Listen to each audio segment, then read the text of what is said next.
As an EMT, two of my first major calls were cardiac arrests. One was 23 and one was 19. And seeing that kind of trauma does a lot to you.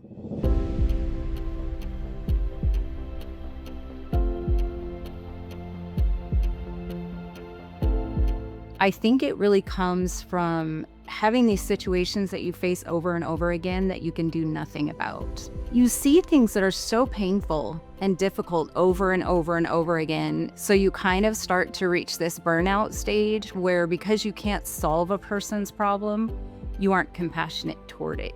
And so I think a lot of providers and nurses particularly are trying to pour from an exhausted, empty well.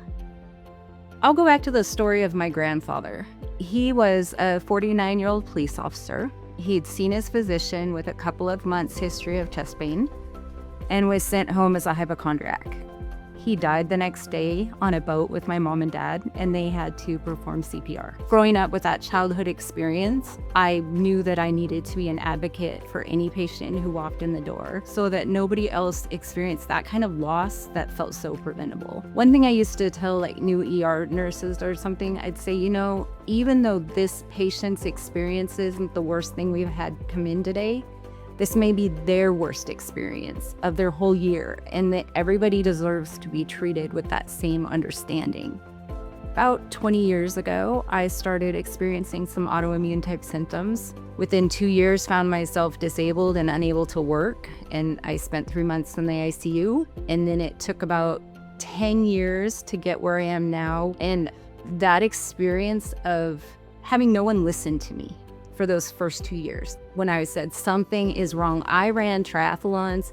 I was a whitewater raft guide. I love to rock climb and kayak, and I can't walk across the room. When you're treated like that by the system, it really makes you stop and reflect. Do I in any way make anybody else feel that way?